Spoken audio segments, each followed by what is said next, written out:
Estoy en unidades de cuidados intensivos de forma ininterrumpida desde el 2009. Lo que me pidió Miguel es que les hiciera una pincelada básicamente de lo que son las emergencias cardiovasculares que ustedes van a ver en la UVC. Estas emergencias son múltiples y obviamente no vamos a alcanzar a verlas todas, así que si en algún minuto ustedes tienen alguna duda respecto a alguna de estas, la idea es que puedan hacer eh, ahí está. Ahí sí. ¿Se ve bien? Sí, sí, se ve ¿Sí? bien. Ya, ok. Entonces, vamos a ver primero lo que son las bradiarritmias en UCI, que son bastante frecuentes, pero lo primero que tenemos que hacer es ponernos de acuerdo qué es lo que es una bradiarritmia en realidad, ya que no es algo tan evidente ni tan lógico. Eh, Esto fue una cohorte que se fue casi 1 millón de personas que les empezaron a medir la frecuencia cardíaca. Estos son pacientes de la comunidad. Lo que vieron es que efectivamente la frecuencia cardíaca máxima andaba un poquito por debajo. Decían que es el máximo normal que todos nosotros manejamos para definir taquicardia sobre 100. La frecuencia cardíaca media está bastante cerca de 60. Estamos hablando de frecuencia cardíaca media. Y clásicamente a nosotros en las escuelas de medicina se nos enseñó que la frecuencia cardíaca mínima es 60. Ahora, estadísticamente, 2 desviaciones estándar desde la media, eso es la normalidad, y en realidad la media está muy cerca del límite inferior de los pacientes, y eso es lo que uno normalmente ve, ya que en realidad los pacientes en general tienen frecuencias cardíacas entre 60 y 70 en reposo.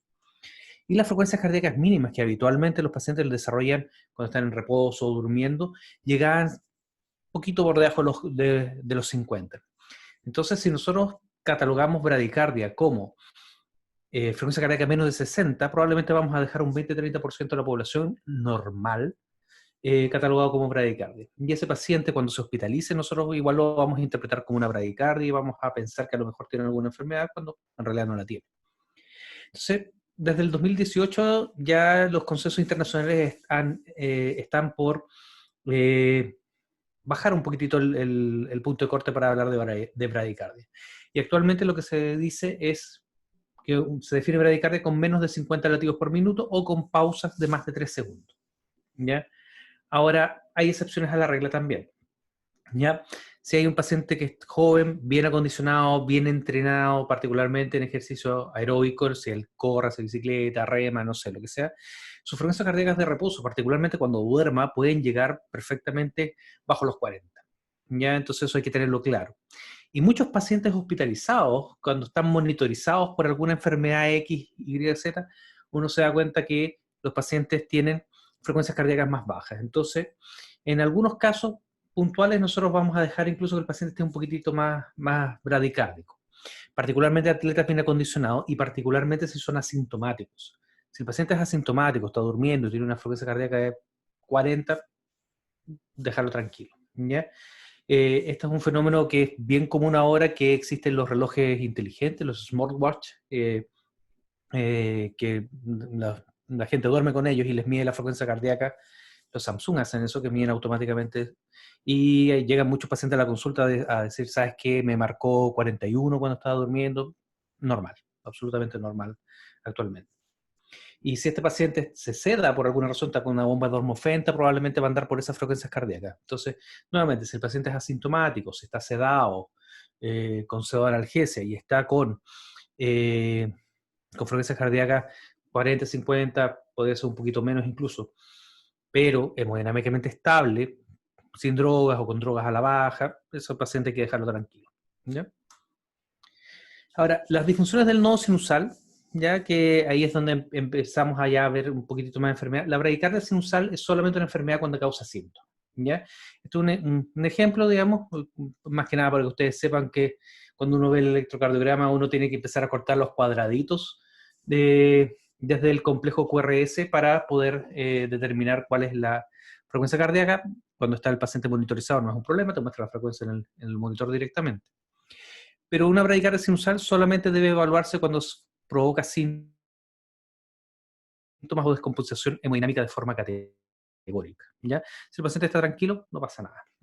Nos pasa harto, particularmente con las bombas de Precedex. Precedex causa harta bradicardia y a veces es necesario suspenderlas porque se generan bradicardias peri-30, digamos, ahí sí hay que suspender. Pero si el paciente está estable y no tiene otros problemas, no es un problema. Fuera de la bradicardia sinusal tenemos otra enfermedad que es la famosa enfermedad del nodo y que mucha gente la considera como un paciente que tiene FA y que después hace bradicardia.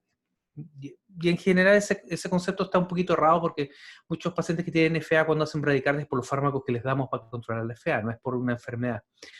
Lo que están viendo ustedes en pantalla es la clásica manifestación de la enfermedad del nodo, que es un paciente que, a ver, ¿qué pasa? Ahí sí.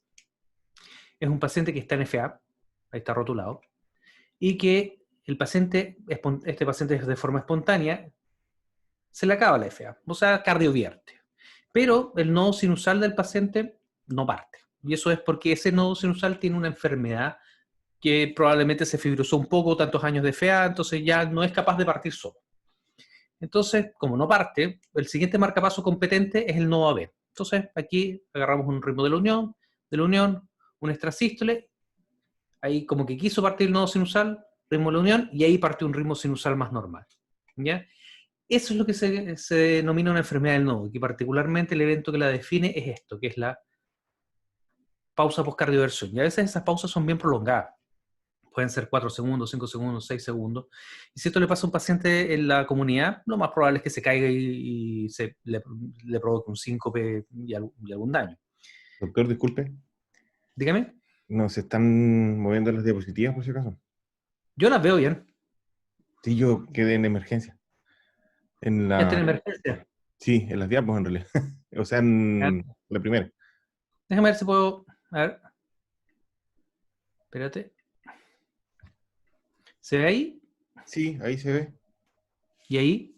Sí, se ve. Pero no sé si avanza o no.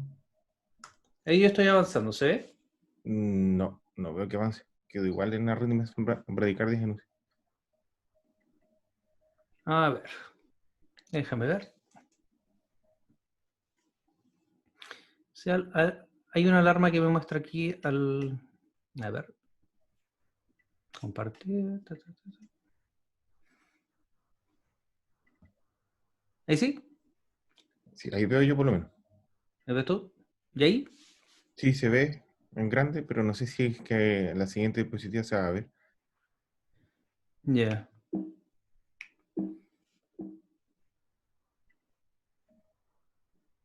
A ver, déjame ver. Sí, que me marca opción de compartir en pausa. Mm. Traer al frente.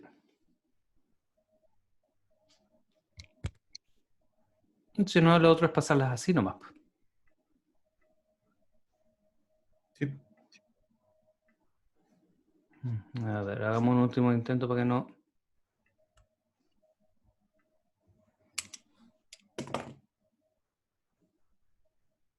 Ahí se ve. sí se ve. Yo lo veo por lo menos. Ya. Y cuando le ponemos reproducir, parece que ahí queda la crema. A ver.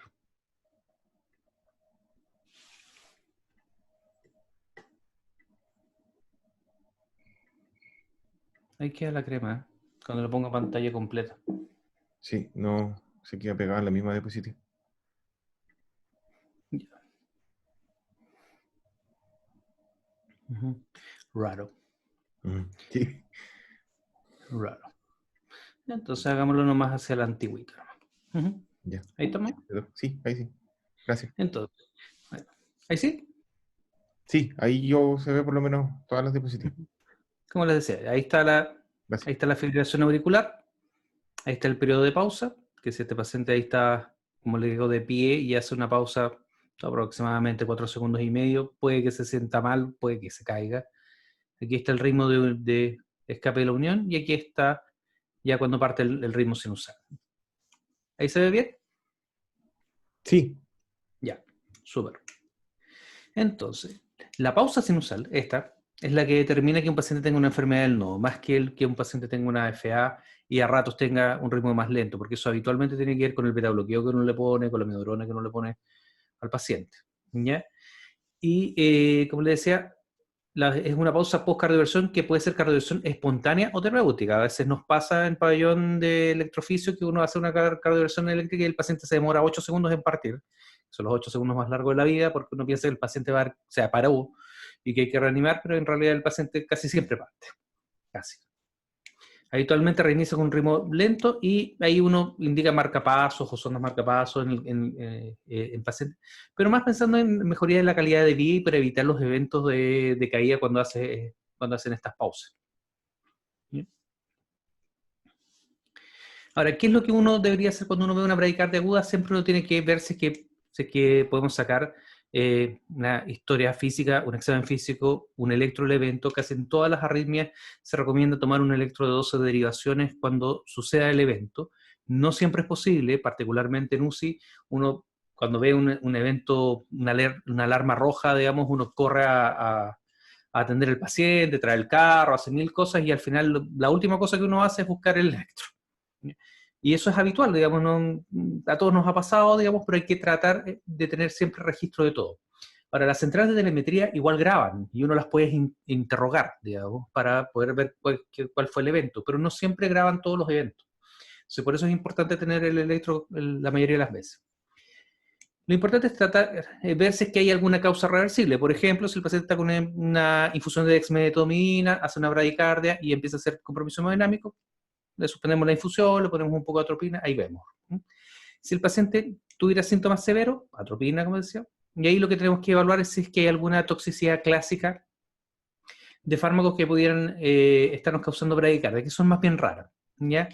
Y en general tienen que ver con una intencionalidad suicida habitualmente, digamos. Si un paciente está intoxicado con bloqueadores de canales de calcio, puede desarrollar bradicardias muy severas y lo que hay que poner es calcio endovenoso, ojalá en cloruro de calcio más que gluconato de calcio, que es la forma más potente que hay.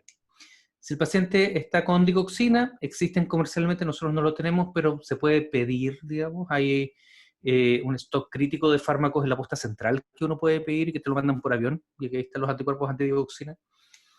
Uno los puede pedir en caso de que hubiera intoxicación por digitálicos, pero habitualmente las intoxicaciones por digitálicos son bien toleradas y hay que monitorizarlos bien, pero no requieren de anticuerpos la mayoría de las veces. Y si un paciente está, esto tenía una animación, así que lo vamos a hacer manual. Si un paciente está intoxicado, por ejemplo, con beta bloqueadores, uno podría usar glucagón o dosis altas de insulina, que eso puede contrarrestar la toxicidad por beta bloqueadores. Afortunadamente es muy raro que los pacientes se intoxiquen con eso o que se les administren dosis de beta bloqueadores tóxicas de forma iatrogénica, también es raro. Y si el paciente sigue con síntomas o está severamente inestable o no tenemos disponibles todas las cosas que están aquí, lo que hay que hacer es pasear. Va a ser un pacing, que significa imponerle, en el caso de una UPC, una sonda marcapaso. En algunos casos de bradicardia se abocaba por la minofilina, es muy raro, ya casi no hay en ninguna parte minofilina. En caso de que el paciente no tenga señal de isquemia, uno podría usar beta-agonistas como la adrenalina, como eventualmente la dopamina, pero cada vez menos la dopamina, digamos, ya casi están en desuso total. Es preferible usar adrenalina para casi todas las aplicaciones, pero en infusión continua, no en bolo. Y si los pacientes siguen con síntomas, nuevamente, y ya intentaste esto y no anduvieron, ponerle bajarle una sonda. Ahí está la evidencia, digamos, los niveles de evidencia para el uso tanto de atropina como de beta-adrenérgico. Para este tipo de cosas de urgencia nunca van a encontrar una evidencia tipo 1 porque es muy difícil hacer un estudio doble ciego randomizado comparando atropina versus Despiral. Eso no va a existir nunca, por lo tanto, para estas cosas que son como de media emergencia no van a existir niveles de evidencia tipo 1. Incluso para la adrenalina en paro la evidencia no es tipo 1. Entonces, aquí tenemos otro electrocardiograma que ustedes podrán ver que tenemos un complejo QRS que es más bien ancho y que tenemos unas ondas P que en realidad están bastante desordenadas. Ahora nosotros a los becados de medicina y de cardiología y los tenemos contando las ondas P, es algo bastante difícil de hacer en electros de urgencia.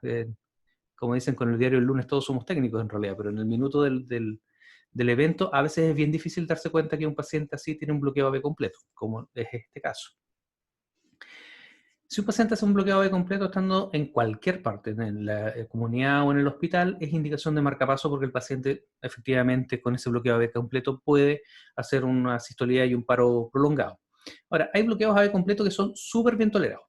Ya hay pacientes que andan en bicicleta y han llegado en bicicleta a hacerse un electro y están en bloqueo AV completo. Me tocó una vez, un 18 de septiembre, alguien que fue a constatar lesiones y que alguien le tomó el pulso y tenía 30 por minuto y tenía un bloqueo AV completo. Entonces hay un gran espectro de manifestaciones.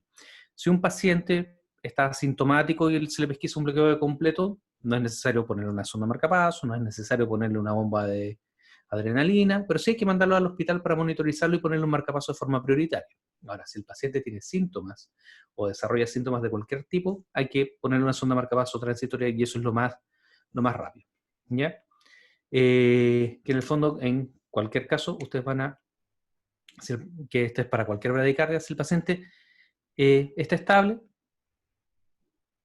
ahí uno puede buscar cualquiera sea la causa, pero si el paciente no está estable, hay que estabilizarlo rápidamente, hacer el ABC de la reanimación, manejarlo según diagnóstico de base. Si el paciente está cursando un infarto, particularmente para inferior, hacen bloqueos AV completo, hay que reperfundirlo. Si el paciente está intoxicado por beta bloqueadores, ya hablamos un poquitito de las terapias. Si está intoxicado con bloqueador de canal de calcio, lo mismo. O digoxina, si el paciente estuviera, esto particularmente para los gringos que tienen una epidemia de intoxicaciones por opioides, le ponen naloxona, los gringos le ponen naloxona antes de preguntarle la hora al paciente inconsciente. Y en caso de que el paciente tenga hipercalemia, hay que ponerle calcio, idealmente cloruro cálcico, de 1 a 3 gramos, hasta que se le normalice el electro. Y eso puede ser 1, 2, 3, 10 ampollas hasta que se normalice el electro. Y si el paciente se estabiliza, se mete a la UCI o ustedes nos llaman a nosotros una vez tal, pero si es que no, el paciente tiene que ponerse un marcapaso lo antes posible y eso significa bajar una sonda transvenosa.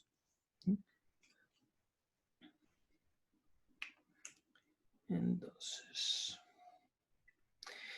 esa es una breve pincelada en cuanto a bradicardia. Si hay dudas, póngalas ahí al ladito en el chat y vamos a tratar de responderlas todas. En cuanto a taquiarritmias, por ejemplo, vamos a ver algunas de las más comunes. Las taquicardias, a grosso modo, hay que separarlas en taquicardias de complejo angosto y taquicardias de complejo ancho. Eso te ayuda un poco a hacer los diagnósticos diferenciales. Muchas veces uno se encuentra con este tipo de trazados y uno no sabe muy bien qué es lo que es, ¿ya? Cuando hay una taquicardia, particularmente complejo angosto, aquí es donde más valor tiene tomar el electrocardiograma, porque muchas veces el monitor te va a mostrar una derivada, si es que no dos. Y a veces no, si es sobre 150 todo se ve regular y todo parece feo. Al final es mucho mejor para hacer el diagnóstico y para tomar un electro formal. Por eso insisto, independiente de la situación, tratar de hacer el electro, ¿ya? Esto es un caso real en realidad, y en realidad no nos quedaba claro por el electro qué es lo que era. Uno podía decir, a lo mejor ahí hay una onda P, a lo mejor no, pero no nos quedó claro, así que lo que hicimos fue lo que se llama una maniobra diagnóstico-terapéutica. En el fondo, en algunos casos va a ser terapéutica, va a interrumpir la arritmia, y en otros casos nos va a permitir hacer el diagnóstico.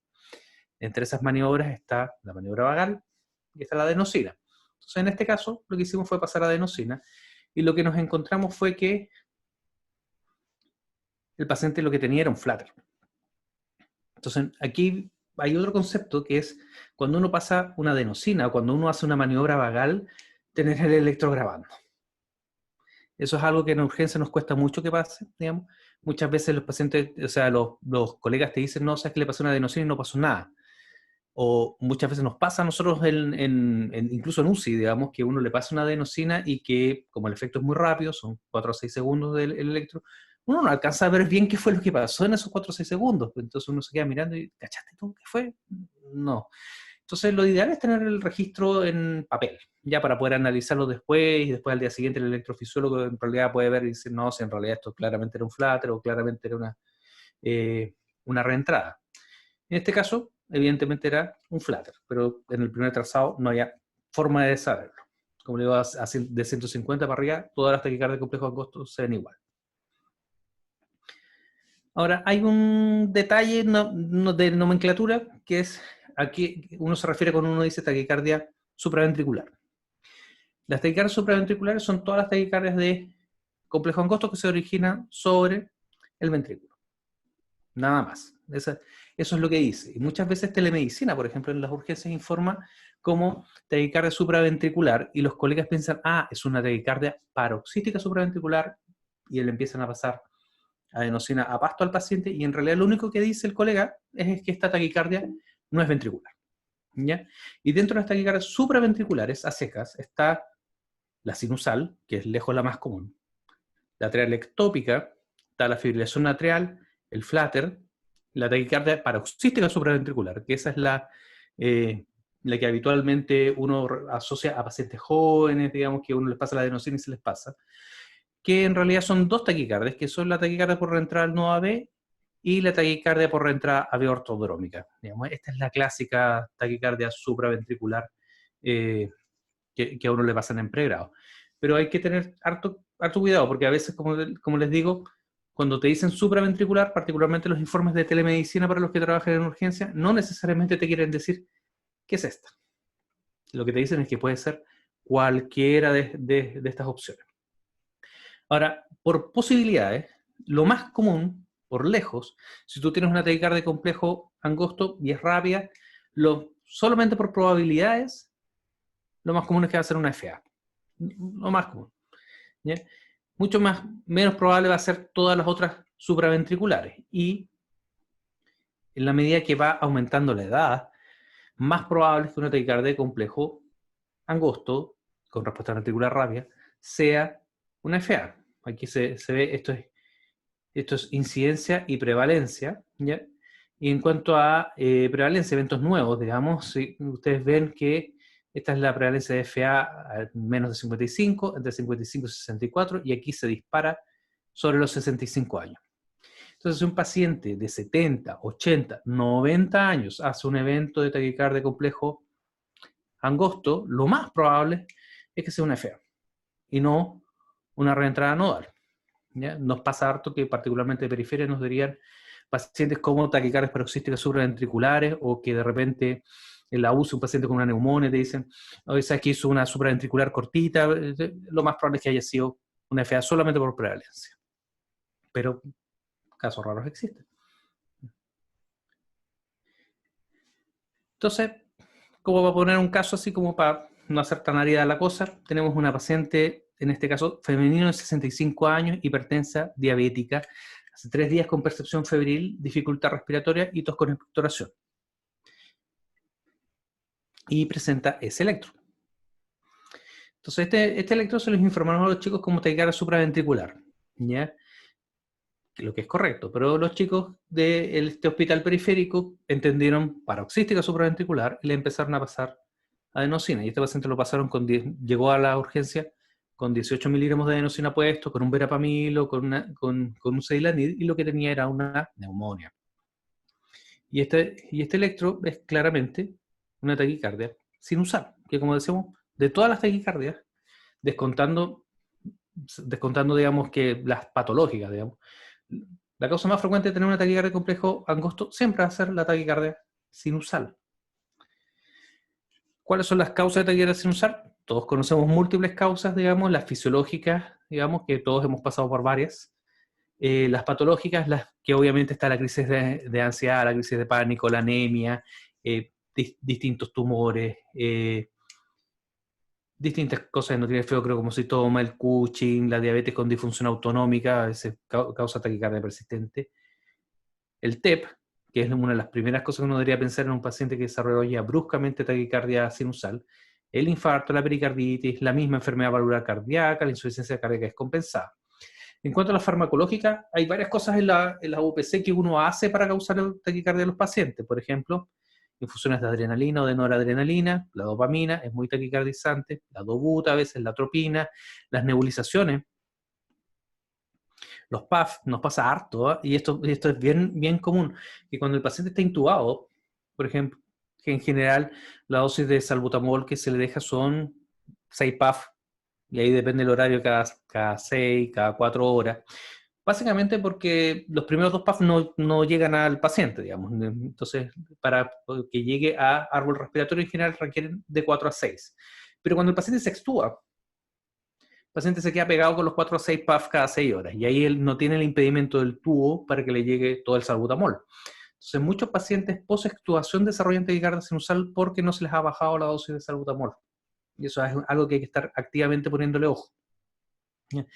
Las metilsantinas que habían varias farmacológicas antes que se usaban para el ECPOC, ahora en realidad se sacaron todas. La que nos queda, digamos, es la cafeína, que todos usamos.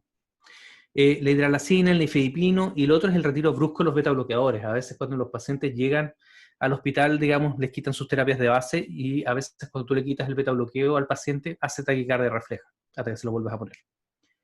Las drogas, la anfeta, la coca, el LSD, el éxtasis, el crack, y obviamente la cafeína y el alcohol, tanto en consumo como en abstinencia, pueden dar taquicardia. Entonces aquí tenemos nuestro flattercito. ¿Qué vamos a hacer con una FA o un flutter, una taquicardia supraventricular en la UCI, como les decía? La idea es ver que sea sinusal. Si es sinusal, hay que buscar la causa de base, ¿ya? Y perseguir activamente el TEP en estos casos, y la sepsis. Y si el paciente hace una FA, lo que va a hacer de diferencia es si es que el paciente está estable o no está estable. ¿Qué definimos como estabilidad cuando un paciente tiene arritmias o bradicardias o lo que sea? Es que el paciente, si es que se hipotensa, está inestable.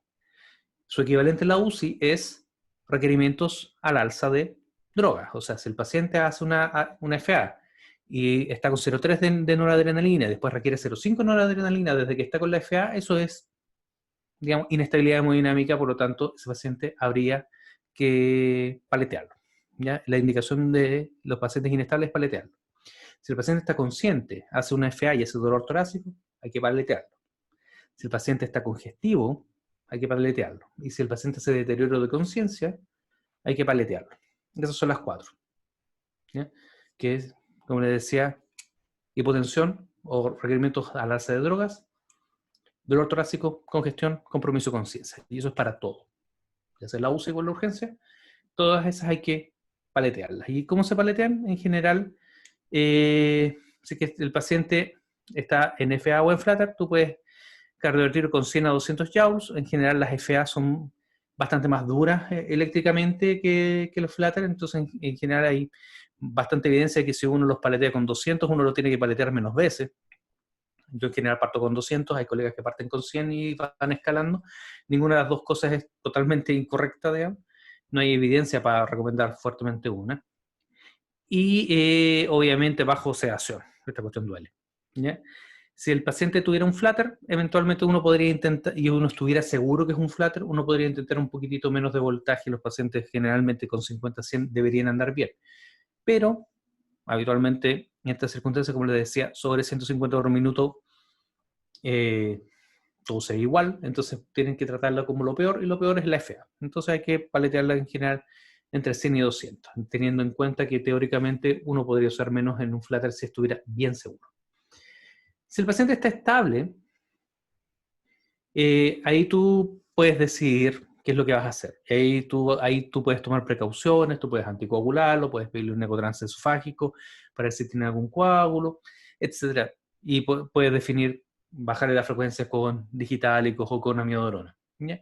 ¿Qué elegir para controlar la frecuencia? Depende un poco de la edad, depende un poco de las comorbilidades. En general, mientras más edad tenga un paciente, mientras más daño cardíaco tenga, menos posibilidades hay de que el paciente vuelva al ritmo sinusal. Por lo tanto, ahí uno tiene un poquitito más de opciones. Pero uno podría eventualmente dejar en un paciente de UCI Celanid, si el Celanid es muy lento o no funciona, ahí uno podría dejar amiodarona.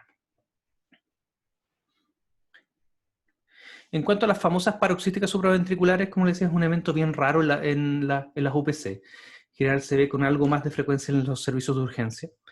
Y lo que se ve es que en el fondo en el nodo AB se genera un circuito de reentrada. La arritmia empieza a dar vuelta ahí mismo, digamos, y como es un circuito eléctrico bastante chiquitito, el complejo primero es fino porque sale usando el haz de His, y si usa el haz de His, esa es una vía rápida de conducción. Por lo tanto los complejos son bien cortitos. El ancho del complejo es la velocidad a la que se conduce. Pero mientras más cortito, más rápido va.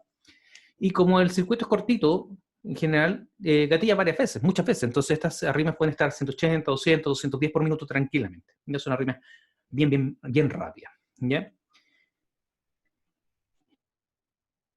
Y lo que lo que se hace habitualmente, con más que nada para que ustedes sepan, es que es lo que cuando se va a estudio electrofisiológico, uno destruye este circuito de reentrada dejando la vía normal y uno quema la vía lenta aquí en el istmo cavo-tricuspidio.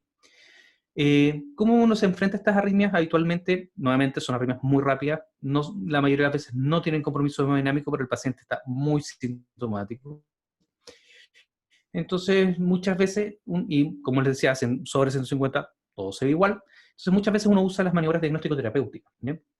Y las maniobras de diagnóstico terapéutica más conocida probablemente fuera de la adenosina es la maniobra vagal. ¿Cuál es el problema de la maniobra vagal? Es que es muy mala. ¿Ya? Solamente considerando la maniobra Valsalva. Hoy día no se hacen las otras maniobras vagales que se describen en los libros. Por favor, no le meta los dedos en el ojo al paciente, no le pellizque ninguna cosa. Por favor, nada de eso. Lo que nosotros hacemos en general es Valsalva. ¿Ya? Masaje carotidio tampoco está muy recomendado porque tú no sabes si el paciente tiene o no placas de ateroma y en el fondo un masaje carotidio muy enérgico podría eventualmente igual disecar una carotida. Entonces tampoco está recomendado. Pero la maniobra Valsalva, como les decía, es muy mala, digamos. Hay un 17% de tasa de éxito en la maniobra convencional y hay una maniobra modificada que, como no me funciona vamos a ver si funciona, se las vamos a mostrar, que los autores describen hasta un 43% de éxito. Y la modificada es, a ver, veamos si me funca el video, ahí está. ¿Se ve, Miguel?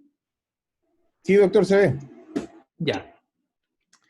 Lo que hacen es hacer una maniobra de Valsalva bastante estandarizada, que es soplar en un manómetro hasta alcanzar 40 milímetros de mercurio y después de eso hacen una rápida elevación de piernas con bajar la cabeza del paciente y eso genera ese evento que es la cardioversión. ¿Ya? Es bastante fácil de hacer, pero requiere un cierto entrenamiento, una cierta coordinación. Y como te digo, lo que requiere fundamentalmente es que el paciente haga una maniobra de Valsalva bien prolongada y que cuando se relaje de esa maniobra de Valsalva, tú le haces el cambio de posición. Que si se dan cuenta es un solo movimiento. Le levanta las piernas y lo que hace la persona de atrás es que le aprieta la palanca de paro, digamos, y le baja rápidamente la cabecera. Y como ven, ahí tiene que mantener 40 milímetros de mercurio de presión como para hacer una buena valsalva por 15 segundos, lo que es una maniobra de valsalva bastante más prolongada de lo que se hace normalmente en los servicios de urgencia. ¿Ya? Y esta maniobra es la que tiene 43% de tasa de éxito según los autores que son unos ingleses. Acá la hemos probado un par de veces, nos ha costado harto el tema de hacerlo bien a la primera, requiere un cierto entrenamiento personal, pero no es tan difícil de hacer. ¿Ya? Entonces, si ustedes de verdad tuvieran una taquicardia por reentrada anual, un paciente muy joven que no tiene cardiopatía, que no está con una neumonía, que no está con una, ya es una taquicardia por reentrada, si el paciente está inestable, con los criterios de inestabilidad que conversamos, hay que paletearlo, nada que hacer. Y si es que el paciente está hemodinámicamente estable, maniobras vagales, preferiblemente con elevación de las piernas, y ahí viene la adenosina, que es el fármaco que nos ayuda en caso de que las maniobras vagales no estén disponibles o no resulten, o el paciente no esté en condiciones de recibirla, entre 6 y 18 miligramos. En general la primera dosis es de 6 y la segunda es de 12, hasta completar 18 miligramos. En general, como les digo, siempre se habla harto de que los pacientes hacen paroxíticas supraventriculares, pero en general en UPC son FA. Esa es la gran mayoría. Pero las quise incluir más que nada para que supieran, digamos, cómo se tratan ahora en la actualidad. En cuanto a las taquicardias de complejo ancho, estas son un poquito menos frecuentes, pero son bastante más aterradoras cuando pasan. Generan mucha ansiedad en el personal. Este es un caso que es de verdad, digamos, el que les voy a presentar ahora, que es un paciente de Villarrica, que consultó el 2015. Yo era becado cuando cuando pasó esto, que es un cabro de 26 años con palpitaciones por 3 horas de duración. No se queja de nada más. En realidad llegó con las palpitaciones, primer evento, no tiene otros antecedentes, y llegó con esa presión normal, esa saturación normal, y llegó conversando. Y llegó con ese electro. Entonces, una de las cosas que nos decían los colegas cuando les hicimos el feedback fue, bueno, el paciente es joven, no tenía antecedentes, es hemodinámicamente estable, entonces evidentemente esto es no puede ser una ventricular. Entonces digamos, no me cuadra que sea una ventricular con esas características. Y la verdad es que era una ventricular. Ya hay taquicardias ventriculares que dan en pacientes jóvenes. Entonces, esto sirve un poquitito para ilustrar varios conceptos que pasan y que a veces varias concepciones erradas que uno tiene respecto a las taquicardias ventriculares. La primera es que, si por ejemplo en la urgencia, cuando un paciente consulta la urgencia, y el paciente, tú no sabes qué electro tiene de antes, tú no sabes en qué viene, si ese paciente de la urgencia llega con una taquicardia de complejo ancho, el 85% de posibilidades es que sea una ventricular. Así, tal cual, solamente por el hecho de ser una taquicardia de complejo ancho y estar parado en la urgencia. ¿Ya?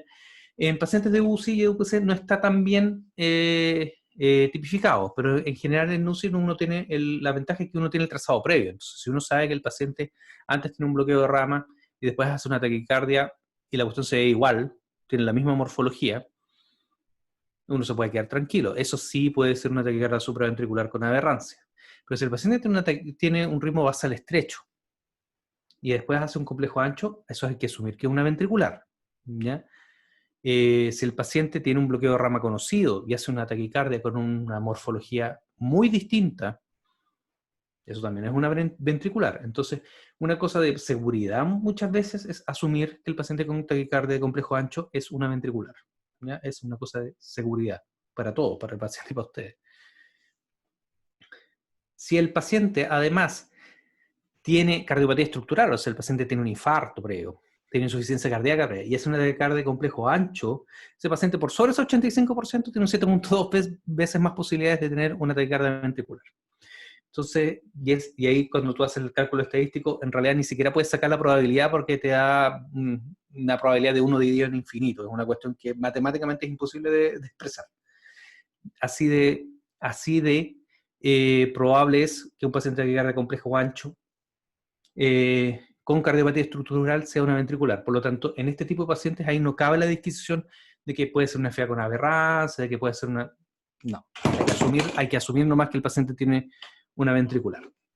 Y lo otro, que es que como nos pasó con este caso, que por eso que este caso es bien bueno, es que el 10% de las taquicardias ventriculares son hemodinámicamente estables. Uno se imagina cuando te dicen taquicardia ventricular que el paciente va a llegar en paro, o que está comprometido de conciencia, y eso no siempre es así.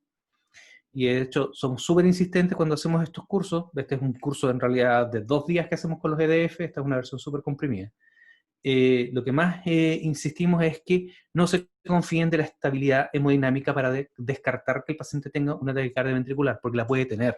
Hay pacientes que han tenido taquicardias ventriculares hasta por 36 horas, ¿ya? Entre que le pasan adenosina pensando que es una supraventricular con aberrancia. Como les digo, si es que el paciente tiene antecedentes, ustedes se van a ir muy a la segura. Signos clínicos útiles, pueden ver las ondas A en cañón, que es de que de repente el pulso venoso, digamos, se va a mandar un disparo y le va a llegar el pulso venoso hasta las orejas, digamos, de forma intermitente. Eso es un signo de disociación auriculoventricular, que es que la aurícula va por su ritmo, por su lado, el ventrículo va por su lado, y en algún minuto la aurícula se contrae contra la tricúspide cerrada, y eso va a hacer que le suba el pulso venoso al paciente. Un signo clásico, digamos, pero se ve poco frecuentemente. Cuando tú lo auscultas, las intensidades variables del primer ruido, los cambios de la presión sistólica de latido en latido. Todos esos son signos de disociación auriculoventricular, pero son bastante difíciles de pesquisar hoy en día.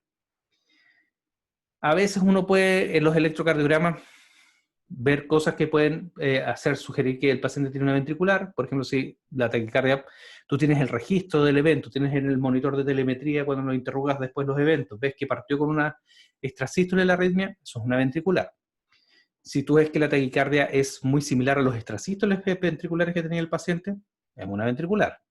si el paciente tiene un eje del QRS hacia la extrema derecha, que quiere decir que el eje está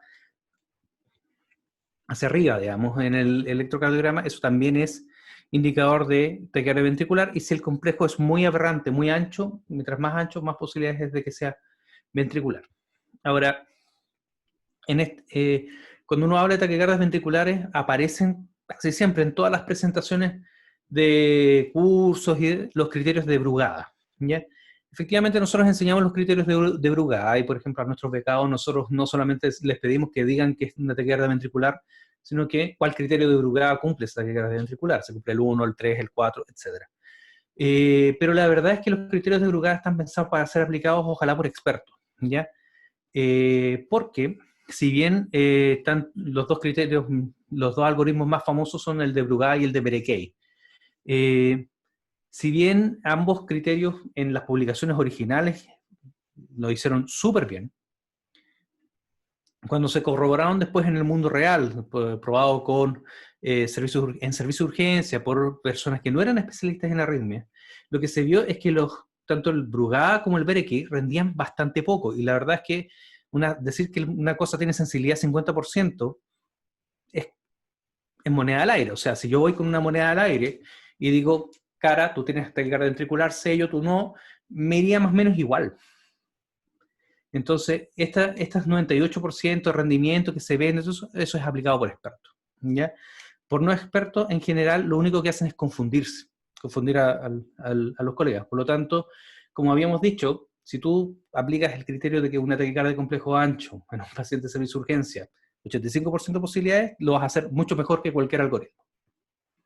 Por eso que en general yo no soy muy fan del algoritmo en servicio de urgencia. La idea es que en el fondo, si tienen una taquicardia de complejo ancho, asuman que es ventricular, por favor.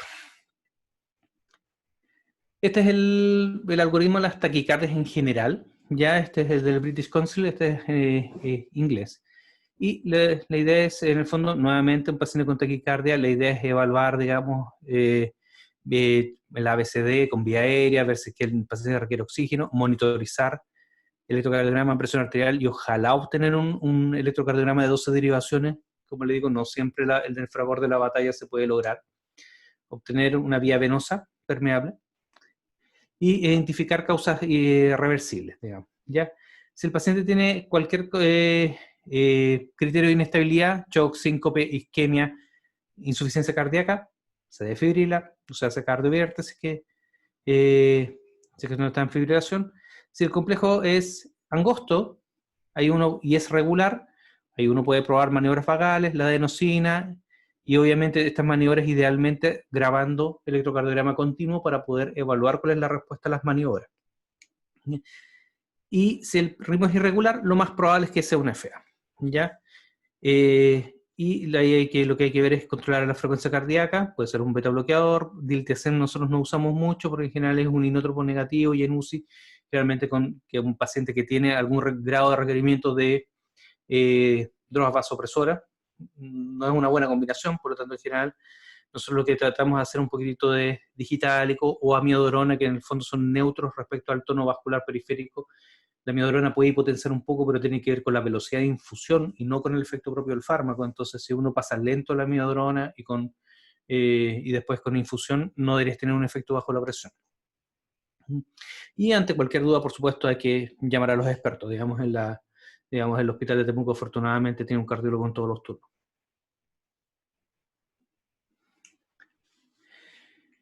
En cuanto a síndromes coronarios agudos, ¿ya? Así como a grosso modo, el 20% de los síndromes coronarios agudos son infartos con supradesnivel de CT, ¿ya? Estos casos, si bien son los más dramáticos porque se trombolizan, porque se hacen estudios coronariográficos de urgencia, en general dan poco problema diagnóstico y son poco problemas en las UPC. Es muy raro que un paciente haga un infarto con supra estando hospitalizado por una neumonía o por otra cosa, ¿ya? Es un problema más de servicio de urgencia. Lo que nosotros vemos en las UPC generalmente es estos de acá, que son los infartos sin supradesnivel de CT, que son la mayoría de los casos.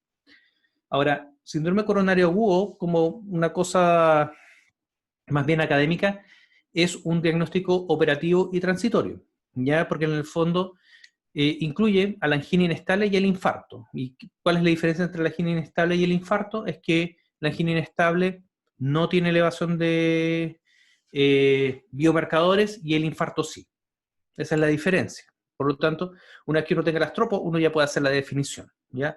Lo que le decimos a los chicos, particularmente en el piso de medicina, que un paciente puede llegar como síndrome coronario agudo, pero no puede irse de alta con síndrome coronario agudo. Es como que uno no llegó al diagnóstico y eso no puede ser. El infarto con supra se diagnostica instantáneamente con el electro, ¿ya? Después después de la angioplastía generalmente llegan las enzimas. Pero el tema es que, como las troponinas son muy sensibles, efectivamente nosotros tenemos una troponina que es de tercera generación, no es la troponina original. Estas son troponinas ultra sensibles, entonces se elevan con muchas cosas, ¿ya? Y la mayoría de los cuadros que antes quedaban catalogados como anginas inestables, ahora con estas tropos que son muy sensibles, efectivamente que ahora están catalogados como infarto. Y eso es así, digamos, ¿ya? El tema es que van a venir nuevos biomarcadores ahora en el futuro mediano plazo. Digamos que probablemente va a ser la copeptina, probablemente va a ser el péptido atrial natriurético medio regional, que esos son los que están en investigación en este minuto, y son más sensibles todavía. Entonces, lo más probable es que las anginas inestables prontamente van a terminar desapareciendo. Entonces, estos son el típico algoritmo de diagnóstico del infarto. Lo que a nosotros nos interesa es ver cómo hacer el diagnóstico, ya particularmente en UPC, el diagnóstico, porque lo que nosotros vamos a ver habitualmente y lo más problema nos da es la elevación de troponinas aisladas. Eso es el principal problema en UPC. Pero para hacer un diagnóstico de síndrome coronario agudo no te basta con eso. Tú tienes que tener al menos 2 de 3. Siempre es 2 de 3 en infarto.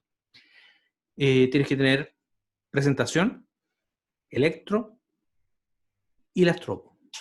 De esas 3 tienes que tener al menos 2. ¿Ya? O sea, tú puedes tener una presentación, por ejemplo, poco típica, con un dolor que puede ser urente epigástrico, poco típico, pero si tienes un electro compatible y tienes troponinas compatibles, son 2 de 3. Y eso es un infarto. Obviamente, mientras más típico es el dolor, más probable es que la presentación clínica corresponda a un infarto, y si el paciente debuta con muerte súbita, eso es la presentación más probable de síndrome coronario agudo. El segundo criterio es el electro. Si tú tienes un electro normal, en realidad no cataloga como.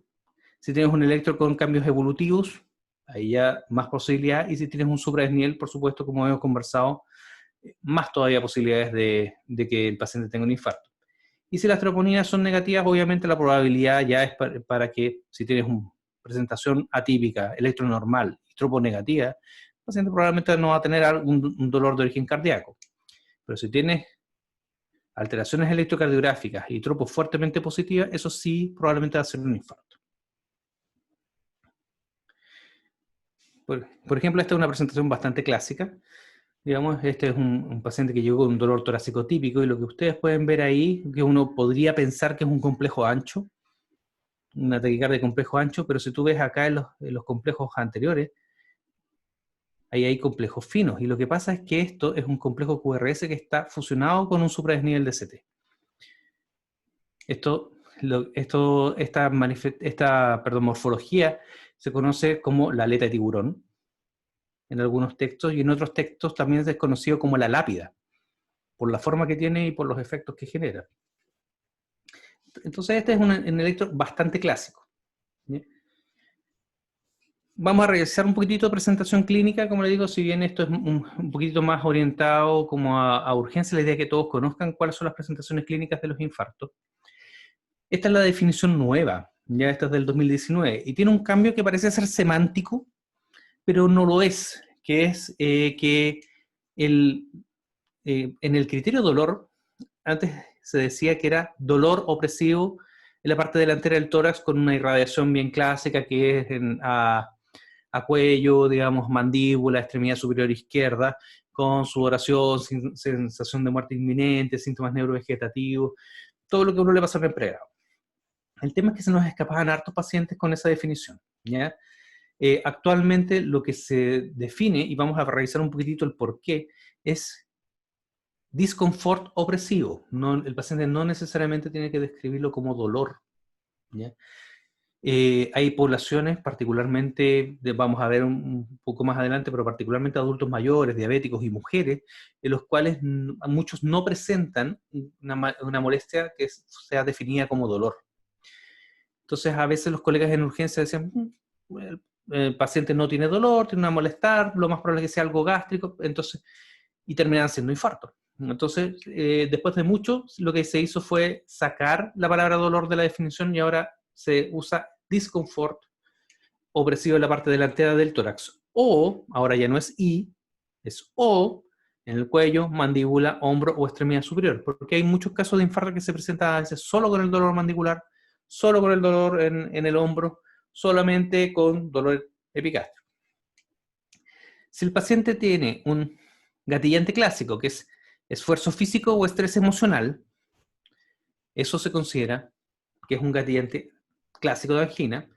Y si es que la molestia cede con reposo o con el uso de nitratos, ya sea con isosorbío, o si es que ahora volvió a llegar la nitroglicerina sublingual, que estuvo muchos años fuera del mercado en Chile, si se pone una nitro sublingual y se le pasa el dolor, eso también es muy orientador de coronario. Entonces, si ustedes tienen 3 de 3, si tienen el criterio de dolor o disconfort, tienen el gatillante y tienen el atenuante clásico, eso es una angina típica. ¿Ya? Y eso no se discute, el paciente es muy probablemente coronario, aunque hay otras causas de angina típica. ¿Ya? Si ustedes tienen 2 de 3, por ejemplo, el paciente tiene, en vez de dolor retrosonal opresivo, tiene dolor urente epigástrico, pero el paciente se le gatilla en esfuerzo y se le pasa en reposo, eso es anginoso, eso es una angina. Y ahí es donde están muchas de los errores diagnósticos, particularmente en servicio de urgencia, cuando no se piensa que los pacientes son coronarios y después llegan infartados.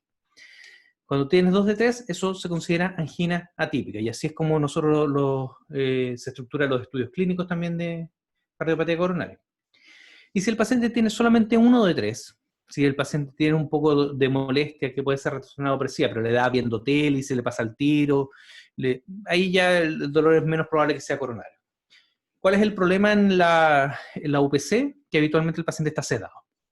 Entonces los criterios de síntomas no podemos confiar en ellos. Entonces tenemos que tener necesariamente, para poder hacer el diagnóstico de síndrome coronario agudo, tenemos que tener los otros 2 criterios que habíamos hablado, que son el electrocardiograma y las enzimas. Pero siempre tienen que ser 2 de 3. ¿Ya? No porque no tengamos dolor le vamos a hacer caso a las tropos solas. Ya vamos a ver por qué. Ahora, otra de las cosas que ha cambiado un poco con los años es qué es lo que uno dice cuando uno dice que el dolor tiene criterios de inestabilidad. O sea, cuando es un dolor inestable, cuando tú consideras que el paciente que tiene una angina crónica, por ejemplo, pasó a ser un síndrome coronario agudo. Eso ha ido cambiando un poquitito con los años, y esta es la definición actual. El primer punto es el clásico, digamos, ese ha estado desde los siglos de los siglos, digamos, que es que cualquier paciente que tenga dolor en reposo, particularmente más de 20 minutos de duración, ese es un síndrome coronario agudo. Nada que decir. Si el paciente tiene angina de reciente aparición, y el término reciente aparición era un poquito laxo hasta el último consenso, que es el del año pasado, actualmente se considera reciente aparición menos de 2 meses de evolución. Si el dolor tiene menos de 2 meses, con angina de clase de la Canadian Cardiology Society, de 2 o más, que es una clasificación muy similar a la clasificación de la clase funcional de la New York. Si tiene esas características, es un cuadro inestable. Y si el paciente tiene angina progresiva, mayor intensidad a menores esfuerzos y más frecuente, ¿ya? Hay una definición puntual, digamos, que es que, por ejemplo, el primer episodio de angina siempre es inestable. Porque si el paciente tenía hace 30 minutos, no tenía angina, y ahora tiene una angina, aunque sea a un gatillante que tú creas que es meritorio, estaba corriendo un sillón, estaba ayudando a mudarse, nunca había hecho una fuerza de ese porte y le dolió el pecho, eso no es una angina estable, es una angina inestable, por mucho que el esfuerzo parezca que pueda haberle provocado una molestia al paciente. Esa es otra de las cosas con las cuales se nos caen a veces, digamos. El primer episodio de angina, independiente que sea con un esfuerzo, es siempre inestable. Como les decía, el criterio de dolor hubo que cambiarlo. ¿Y por qué hubo que cambiarlo? Por esto. Teníamos una sensación de que los pacientes se nos infartaban con síntomas atípicos o sin dolor, y esto fue un estudio de casi 500.000 de pacientes en Estados Unidos, y lo que vio fue que el 33% de los pacientes se infartaban sin dolor, sin una molestia que tú pudieras decir dolor. Entonces, si tú enseñabas la medicina diciendo que el paciente tenía que tener dolor retornado opresivo para considerarlo un infarto, le íbamos a fallar al 33% de los casos. Y es una tasa de error que no podemos permitir. ¿Quiénes son los que se infartan sin dolor en general? Los mayores de 75 años, en esos hay que poner mucho ojo. Las mujeres, no sabemos por qué, pero es un hecho y es una de las cosas que determinan que las mujeres se mueran más cuando se infartan que los hombres, por diagnóstico tardío. Los pacientes diabéticos, los pacientes con falla cardíaca, y obviamente los pacientes que no debutan con dolor, obviamente no se hospitalizan a la primera consulta, y eso significa que quedan con más disfunción ventricular, quedan con menos clase funcional y se mueren más, evidentemente. Entonces, si un paciente no tiene ninguno de esos factores de riesgo, la posibilidad, o sea, nada, el paciente no es de edad, no es diabético, no es mujer, no es nada, ningún factor de riesgo, para hacer infarto sin dolor, todavía se puede infartar sin dolor en un 17.5% de los casos. Entonces, no es solamente un tema de las mujeres, un tema del adulto mayor, un tema del diabético, eso le pasa a todo el mundo. Nuevamente, un 17.5% de error diagnóstico no es tolerable. Por eso que ya no hablamos de dolor, ya no podemos estar esperando que el paciente le duela para hacer el diagnóstico. Y si el paciente tiene todos los factores de riesgo, incluyendo el de raza no caucásica, que ese es el otro factor de riesgo, hasta un 63% puede presentarse sin dolor. Entonces, por eso es importante tener en claro que a veces va a ser un malestar, va a ser un disconfort, a veces va a ser un poco de acidez, y por eso hay que interrogarlo bien con los gatillantes y los atenuantes, eso es crítico. En cuanto al electrocardiograma, que como dijimos en UCI, lo que vamos a tener a veces es un paciente sedado y que nos va a aparecer con una troponina, entonces tenemos que tener dos criterios diagnósticos. El electro es el otro, entonces tenemos que saber qué es lo que se va a encontrar en los electrocardiogramas. Y la definición de, por ejemplo, dijimos que habían infartos con supra, habían infartos sin supra. El supradesnivel se define bien específicamente en las nuevas normas como una elevación del punto J, que es el que está marcado aquí con el número 2. Ese es el punto J. Y ese punto J tiene que estar elevado de la línea isoeléctrica, que la línea isoeléctrica es esta, la línea que está antes de la onda P. Entonces, comparado con esta línea, tú tienes que medir, ¿ya? Y tiene que tener una elevación en dos derivadas contiguas o que miren la misma pared, ¿ya? La pared inferior o la pared lateral, digamos, tienen derivadas que miran solamente en esos lados, por ejemplo, 2 y 3 y ABF en pared inferior, pared lateral, B6, D1, ABL, a veces pueden ser, digamos, solamente en esas derivaciones que se eleve el ST. Con los siguientes puntos de corte. No es estándar en todas las derivaciones. 1 milímetro, basta con 1 milímetro. Algunos libros, particularmente sajones, dicen 2 milímetros. No, es 1 milímetro. En todas las derivadas, excepto B2 y B3. ¿Y por qué B2 y B3 es distinto? Porque en B2 y B3 está el síndrome de repolarización precoz, que es una variante normal. Entonces, en esas derivadas hay que ser un poquito más exigentes con los supradesniveles para no meter pacientes que en realidad están sanos. ¿Cómo lo hacemos? Digamos, los puntos de corte están diferenciados por edad. Si en un hombre de menos de 40 años, que son los que más tienen este cuadro de repolarización precoz, tú le pides 2,5 milímetros de supradesnivel para decir que está supradesnivelado en B2 y B3. En pacientes sobre 40 años, hombres, le vas a pedir 2 milímetros, un poquito menos. Y en mujeres de cualquier edad, tú le vas a pedir 1,5 milímetros. ¿Ya? Entonces no es digamos, antes te decía 1 milímetro nomás, o 2 en las precordiales, como le digo, todo eso cambió. Estos son los criterios actuales para definir supradesnivel de ST. Que nuevamente, ahí tenemos nuestro caso de, digamos, de aleta de tiburón. Por supuesto que aquí cumple con creces el criterio.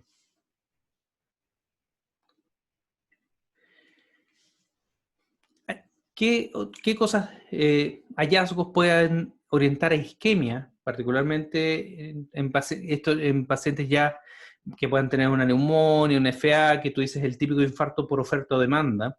¿Qué cosas puedes ver? Tú puedes ver un descenso nuevo, horizontal o descendente, de más de medio milímetro en dos derivadas contiguas, o la inversión de la onda T de más de un milivolt en dos derivadas contiguas con ondas R prominentes, o sea que la onda T vaya al contrario del complejo QRS, ese es el concepto.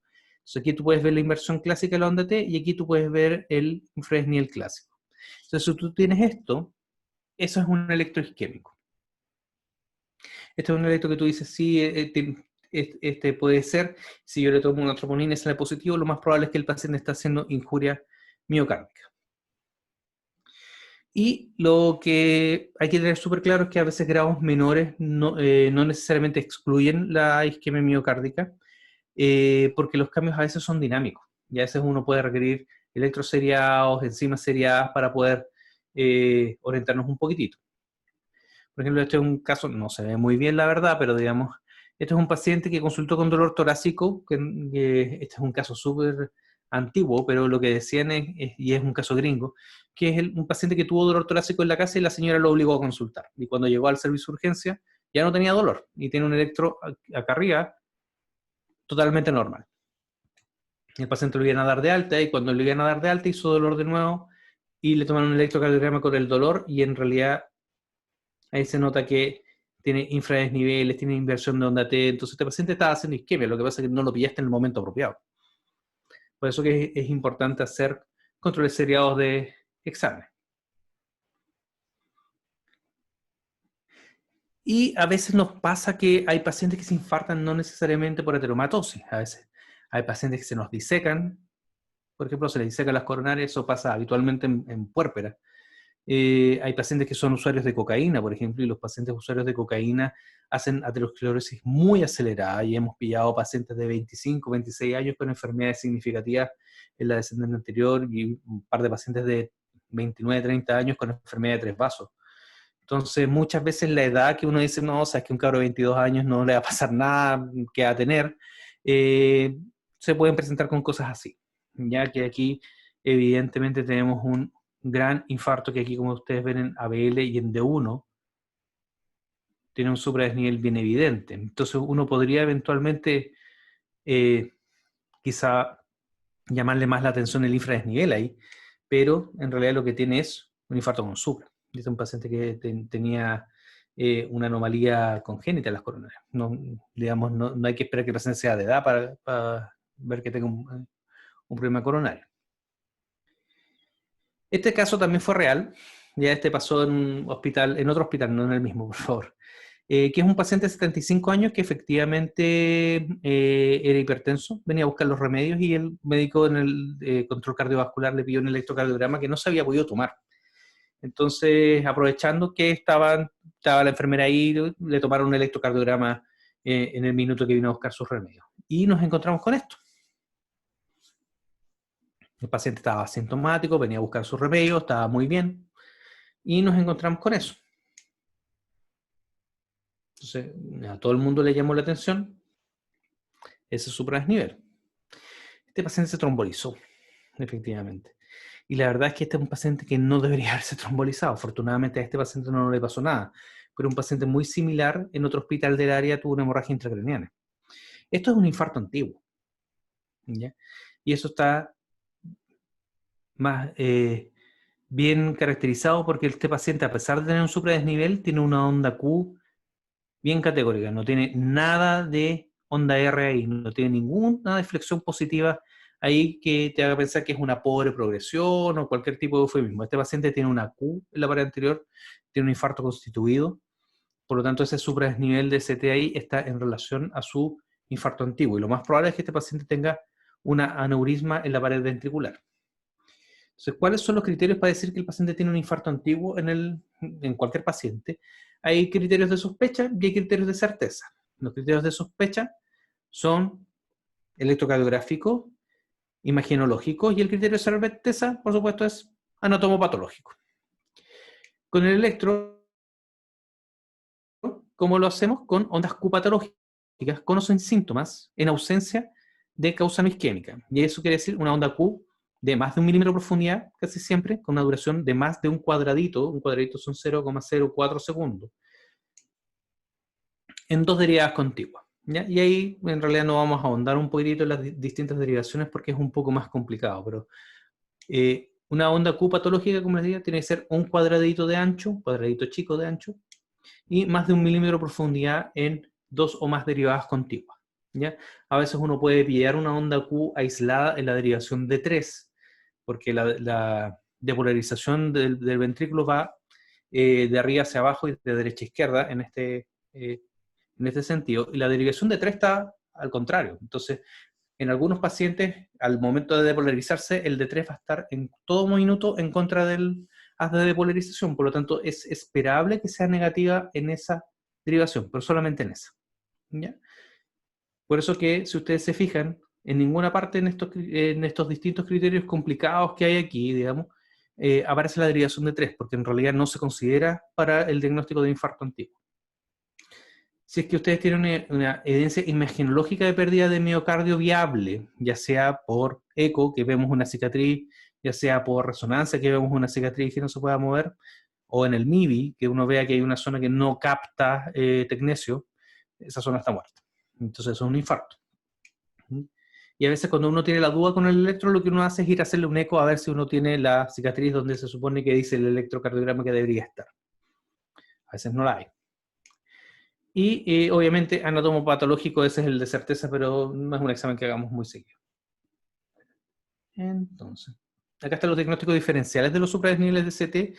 Por supuesto, si un paciente tiene dolor o malestar retroesternal opresivo y tiene un supradesnivel, nosotros nuevamente les decimos, ¿sabes qué? Actúen a lo seguro. Imagínense lo peor. Es un infarto con supra. Entonces, trátalo como tal. Pero si el paciente no tiene síntomas, o si el paciente consulta por otra cosa y usted le pide un supra, ahí ese es el minuto de empezar a pensar en los diagnósticos diferenciales. Entonces, esta es una aleación de punto J muy compatible con infarto. Ahí, como se dan cuenta, el paciente tiene una onda R, a pesar de tener una S después. Acá en un infarto con aneurisma, el paciente no tiene onda R, tiene solamente una Q, no hay ninguna deflexión positiva acá, y tiene un sobredesnivel. Esto es un bloqueo de rama, que los bloqueos de rama efectivamente distorsionan mucho la repolarización y te dan supradesniveles habitualmente. Un síndrome de Brugada, que esto es más bien raro. La repolarización precoz, que como les adelanté un poquitito, esto se ve en personas normales, particularmente en hombres jóvenes, y está caracterizada por este supradesnivel ascendente y esta melladura ahí en el punto J. Esto nuevamente, todo es un supradesnivel que también sería muy compatible con infarto. Y este es más, el de la pericarditis, que lo que tiene es que es más bien difuso, o sea, es un supradesnivel en todas las derivadas, digamos, no obedece a una anatomía coronaria, digamos. Tendría que tener un infarto a las 3 coronarias para tener un supradesnivel en las 12 derivadas, y eso generalmente eso habla de inflamación pericárdica. En cuanto a los biomarcadores, que como le digo, el biomarcador actualmente es la troponina. ¿No? La troponina lo que tiene es que es un marcador que se eleva mucho más y mucho más rápidamente que la CKMB, que era el marcador previo que teníamos. ¿Ya? Lo que sí es que se mantiene elevado por muchos más días, pero va a ser una curva descendente desde el pic de la injuria. ¿Ya? Pero no es raro que tú encuentres una troponina positiva a los 10 días todavía, digamos. Eso no quiere decir que el paciente siga siendo lesión miocárdica, pero tendría que ir bajando. Ahora, esta lesión miocárdica, estas son las sensibilidades y especificidades de las troponinas, que son bastante buenas comparadas con la mioglobina y con la CKMB. Pero no toda elevación de troponina va a ser un infarto. Ya cuando a nosotros nos contaron de que venía este nuevo biomarcador, ya estamos hablando de 10 años atrás. Lo vendieron como que era positivo o negativo. O sea, si tú tenías una troponina positiva, el paciente era un infarto; si tú tenías una troponina negativa, el paciente no tenía un infarto. Y como que no iba a haber ninguna opción intermedia. Y la verdad es que no es tan así. Los infartos efectivamente le dan mucha troponina, pero hay muchas otras circunstancias que le dan troponinas también. Una cosa bien contingente ahora es el COVID, por ejemplo. Hay muchos pacientes con COVID que elevan troponina y eso es un marcador de mal pronóstico para ellos. Pero no quiere decir que están cursando con un infarto propiamente tal, sino que el COVID le está provocando un estrés tal a su organismo y entre esos órganos que están en sufrimiento está el corazón, por lo tanto hay elevación de troponinas, así como hay elevación de la CREA, así como hay elevación de las transaminasas. Entonces, en este minuto nosotros estamos tratando de enfocar las troponinas como si fueran transaminasas, ¿ya? Y que hay un degradé de opciones entre el no tener nada y tener un infarto. Hay todo un degradé entre medio de cosas que también elevan las troponinas y que no necesariamente son infartos. ¿Cómo sabemos si un paciente con esas troponinas tiene un infarto o no? Con el electro. Entonces, troponina más electro. Si el paciente está despierto y puede dar clínica, mejor todavía. Pero si el paciente está intubado o sedado, vamos a tener que requerir la troponina y el electro. Y de hecho este es un estudio que se hizo del 2015 por los bioquímicos en realidad. Y lo que vio, esto es troponina T, digamos, y estas las mismas unidades que tenemos en el laboratorio nuestro. Lo que más eleva las troponinas claramente es el infarto con supradesnivel de CT. De eso no hay ninguna duda. Y de ahí viene todo un popurrí de cosas. Por ejemplo, estas elevaciones PERI 450, digamos, están dadas por infartos sin supradesnivel de CT, pero aquí en la línea amarilla, digamos que ustedes ven, está la miocarditis, y ahí en 350, un poquitito menos, está la maratón. Pacientes sanos que corren una maratón, tú le tomas una tropo después, está positiva. Eso quiere decir que su corazón se estresó con el evento de maratón, si son 42 kilómetros de trote, mal que mal. Pero eso no quiere decir que el paciente tenga un infarto, digamos, sino que en el fondo tuvo una presión sobre su miocardio que está dada por el ejercicio de alta resistencia. Y lo otro es, como leo, a niveles más bajos, pero también positiva, la embolía pulmonar. Entonces, muchas veces a nosotros nos pasa que viene un paciente que viene con un cuadro no tan claro, en realidad viene con una troponina en un rango intermedio, positivo, que quieren que lo metamos a hemodinamia, pero en general ahí vamos a interrogar al paciente, vamos a ver cuál es el contexto clínico. Muchos de esos pacientes pueden tener tromboembolismo pulmonar. El hecho de que tenga una troponina positiva, que no quiere decir que se esté infartando, sino que ese tromboembolismo pulmonar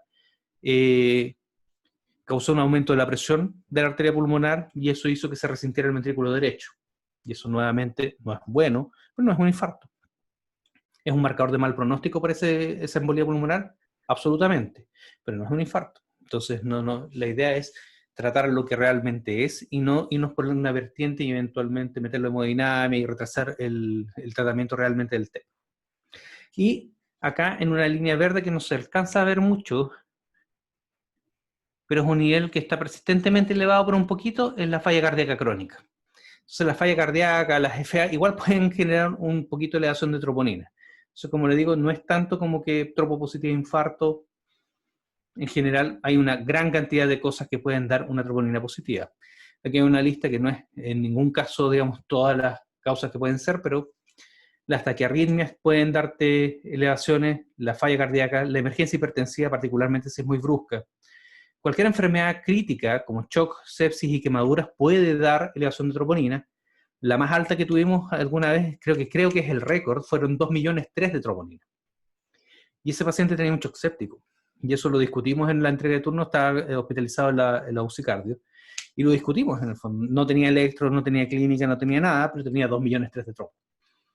Entonces en esos tiempos no teníamos tan claro el concepto tampoco y nos metimos a hemodinamia a estudiar y la paciente no tenía nada en las coronarias. Estaba limpia.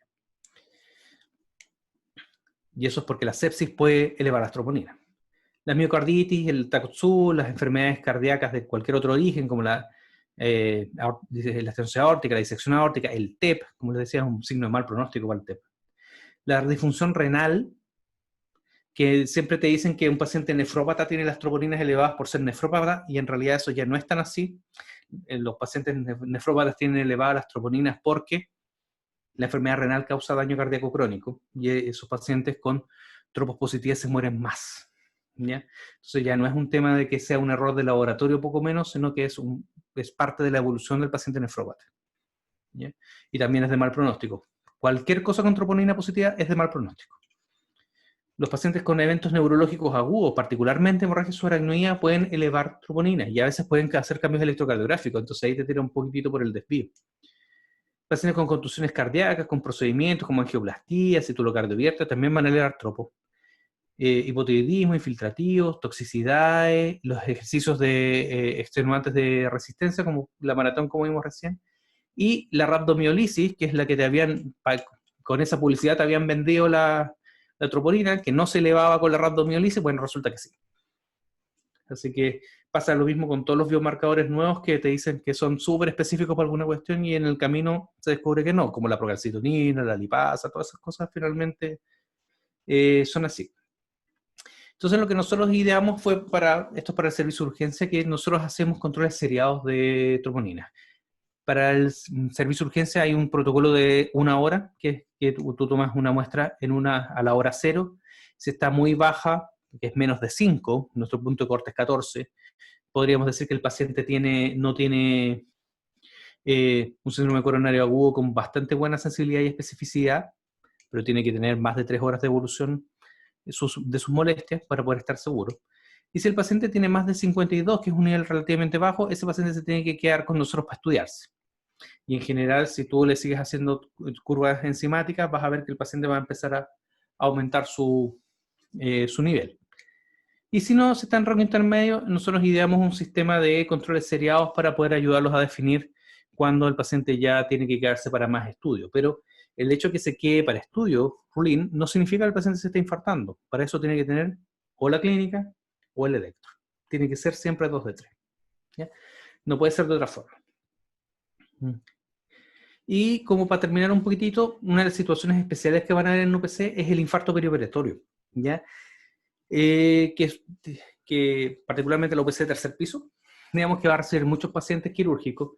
Los infartos perioperatorios no necesariamente ocurren en pabellón, ¿ya? El pabellón y la inducción anestésica efectivamente es un punto de riesgo bien importante, pero el infarto perioperatorio puede presentarse durante las primeras 24 horas del postoperatorio, y es por eso que tienen que salir a la UPC, los pacientes de alto riesgo. ¿Ya? ¿Cuáles son los procedimientos de más alto riesgo en general que están definidos como que se infartan más de un 5% de los procedimientos realizados? Lo principal son las cirugías vasculares, ya sea periféricas o centrales. No por mucho que sea un bypass distal, los bypasses en general tienen alto riesgo de hacer infarto. ¿Qué pacientes vasculares son de bajo riesgo? Las carótidas. Carótida sintomática es un riesgo intermedio y carótida asintomática es de riesgo bajo. Sintomática es si han tenido o no una ACV, ¿ya? Pero el resto de las cirugías vasculares en general se consideran de alto riesgo y por eso que uno les pide tanta evaluación preoperatoria y por eso que el paciente idealmente debería estar en una UPC postoperatoria. La cirugía pilopancreática de duodeno y páncreas, particularmente, no la colecistectomía, pero que involucren duodeno, páncreas, resección hepática, vía biliar, ya sea ya de conducto principal, ya es de alto riesgo. Las esofagectomías, las perforaciones intestinales, las cistectomías, la neumonectomía es terrible. Acá no se hace mucho, pero cuando es que se empiezan a hacer en algún minuto, hay que tenerle harto ojo. Y los trasplantes hepáticos o pulmonares son de altísimo riesgo. Lo que nosotros más vemos son los vasculares, ¿ya? Y por eso hay que tenerles harto ojo, hay que estar activamente preguntándoles si tienen dolor, si no tienen dolor, hay que tomarles electrocardiograma. Cuando llegan, aunque no tengan molestias, y aunque tengan un preoperatorio, hay que tomarle un electro al paciente cuando llega, para poder compararlo. Y obviamente a estos pacientes hay que medirles una curva enzimática a veces, particularmente si hubo hipotensión intraoperatoria o si hubo algún evento de arritmia, hay que ser mucho más estricto con ellos. Particularmente los vasculares, como les decía, la prevalencia de enfermedad coronaria depende de cómo la busquen. Si tú lo haces solamente por electro, se la vas a pillar al 47% de los pacientes. Si tú le haces un test de esfuerzo, además, se la vas a pillar al 63% de los pacientes. Y si tú le haces una coro, más del 90% va a ser coronario. Y eso es porque si se te tapan las arterias de las piernas, obviamente las del corazón también. Pero no todos los pacientes van a requerir intervención, y si tienen buenas clases funcionales, en general no van a tener mucho problema. Pero requiere de un monitoreo postoperatorio muy, muy, muy estricto. Y como les digo, Hay que estar muy atentos si es que el paciente tuvo o no tuvo hipotensión en el intraoperatorio, si tuvo alguna arritmia en el intraoperatorio, por lo tanto hay que revisar la hoja de anestesia en estos pacientes. Y necesariamente estos pacientes, idealmente todos los pacientes, pero más estos tienen que tener un electrocardiograma de ingreso a la unidad, independiente que tengan un preoperatorio informado por quien sea. Y en general los pacientes vasculares elevan tropo y elevan harto tropo, ¿ya? No necesariamente va a significar un infarto. Nuevamente, para decir que el paciente tiene un infarto, tiene que tener cambios electrocardiográficos. Pero nuevamente, lo mismo que decíamos con los renales, los pacientes que elevan tropo les va peor en la vida. Entonces, igual es bueno tener esa determinación para poder tener más cuidado con ese paciente, a lo mejor observarlo un poquitito más, a lo mejor hacerle algún estudio adicional, ¿ya? Pero hay que tener mucho, mucho ojo y hay que buscarles activamente la isquemia a estos pacientes, ¿ya? Los pacientes ortopédicos, que son los otros que salen harto a UPC, que por ejemplo las fracturas de cadera, tienen riesgo, pero están dados más por la edad y por el sangrado que por el riesgo del procedimiento, pero aún así las mismas precauciones corren. Electrocardiograma de ingreso, búsqueda activa de isquemia, verificar las hojas de anestesia que no hayan habido arritmias o hipotensiones sostenidas. ¿Ya? Y eso les traía hoy día. No sé si fue mucho. Gracias, doctor. Estuvo muy buena la clase. Gracias por participar igual. Pasemos a la ronda de preguntas. Si alguno de los participantes tiene alguna duda o consulta.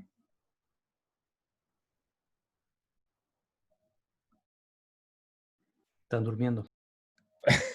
No, si estuvo buena la clase, estuvo entretenida. Yo tengo una consulta con respecto al tema del manejo de las bradiarritmias, más que otra cosa. Ya, tenemos claro que puede usarse atropina, adrenalina, pero varios médicos en general, igual he estado en la cardio sobre todo, que me indican isoprotenerol. ¿Qué tan efectivo como cronótropo es el isoprotenerol en este caso? No, el isoprotenerol o isuprel es bastante bueno, ya en realidad está dentro de los beta-adrenérgicos que son más cardioselectivos, ¿ya? Y es bastante bueno como cronótropo en general. Ahora, el tema que tiene es la disponibilidad, o sea, y la costumbre que hay también con su uso, porque fuera de la cardio en realidad nadie sabe cómo usarlo, ¿ya? Incluso nosotros tendremos una infusión de isoprotenerol una vez al mes, quizá. Entonces, en general es un fármaco que está bastante en desuso, una por la poca disponibilidad y, como te digo, por la poca costumbre que hay de armarles infusiones. Así que, pero es bueno, ¿no? Es bastante bueno. Ya. Y con respecto a la sospecha diagnóstica entre un flutter o una taquicardia supraventricular, el uso en general de la adenosina para diagnosticar... no me respondí solo. Échale carbón a Miguel, que quedó. ¿Qué? Mira, claro, mira, el uso de adenosina en taquicardias supraventriculares, como te digo, en general, como te digo, es bien raro el evento de una supraventricular genuina en VC. Es un hecho súper excepcional, digamos. Obviamente no hay nada imposible en este negocio, ¿cachai? Pero en general es bastante raro y la mayoría de los eventos son FA o son flatters o en menor instancia son taquicardias atriales ectópicas, particularmente en los pacientes EPOC. Ahora, si tú tienes una duda, digamos, y si te queda la duda, lo que uno debería hacer es poner el electro, ¿cachai? Tener la llave de traspasos lista, ojalá un catéter venoso central, si es que no se dispone una vía bien central, tener la llave de tres pasos, en una de las llaves de tres pasos poner la adenosina, en la otra el bolo de suero. Por favor, no le pongan un suerito colgando a la cuestión para hacer el flasheo, como lo hacen en algunos servicios.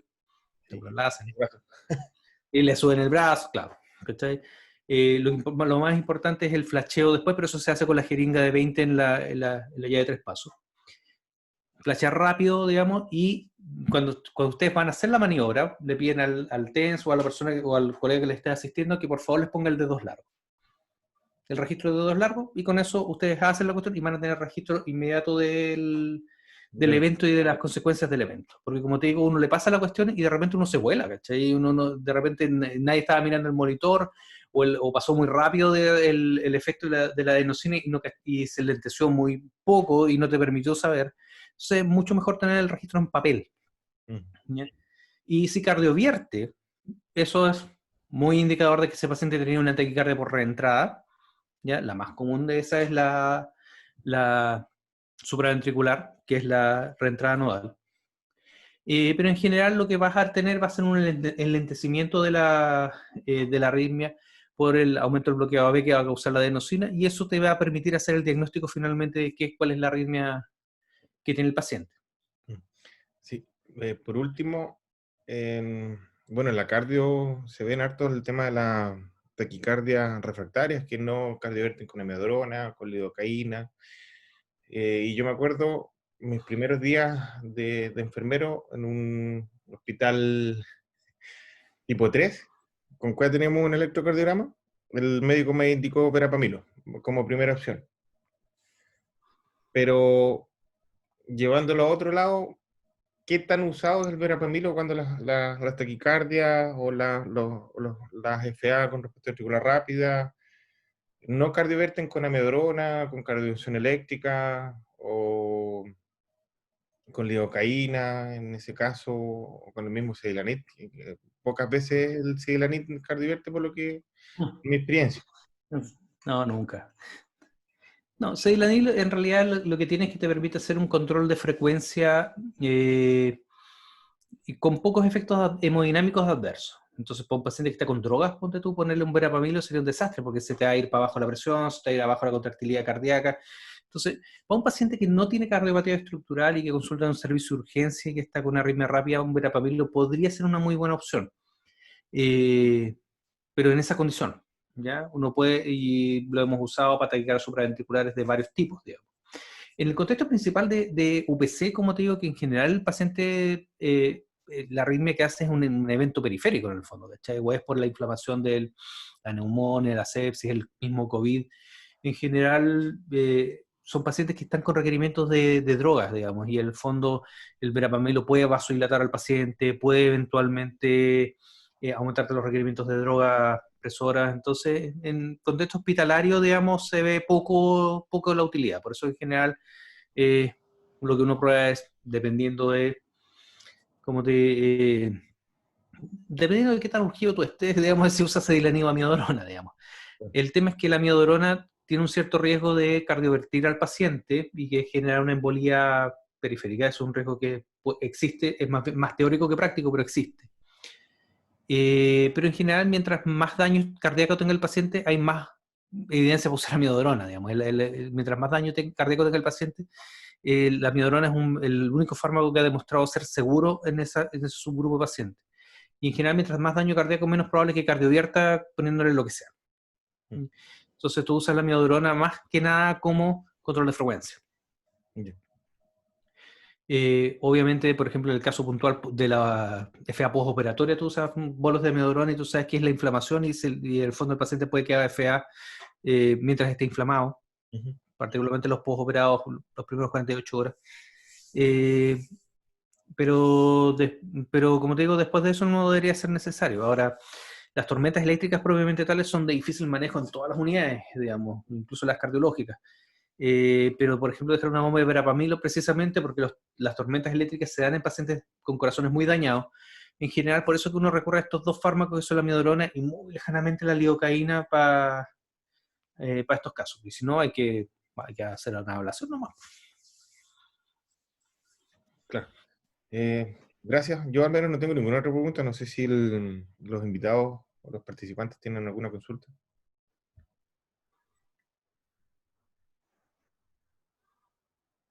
Por lo menos acá no veo nada.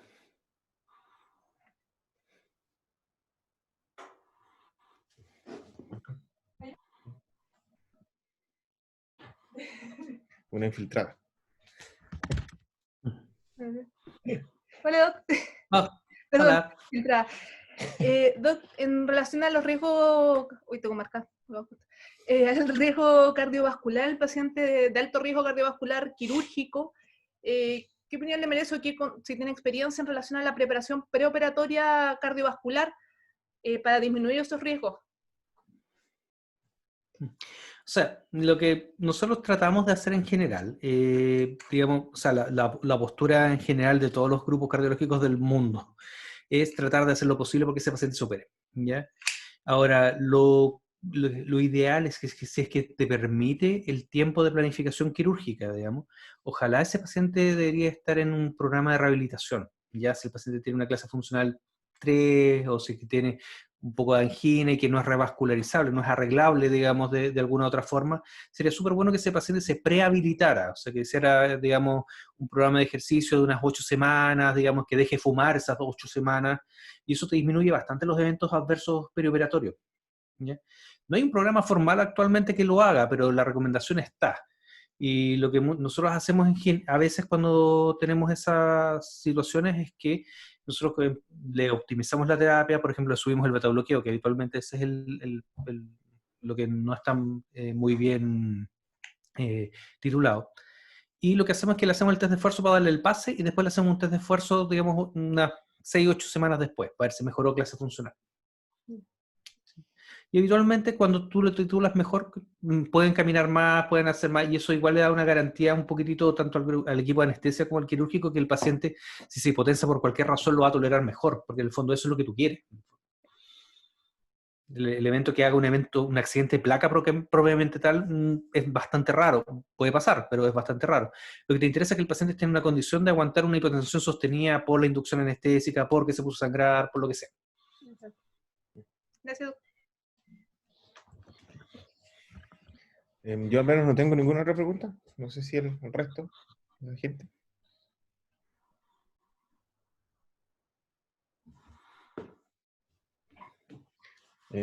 Bueno, si nadie más tiene alguna consulta, damos por finalizado la sesión. Muchas gracias, doctor. Gracias por su tiempo.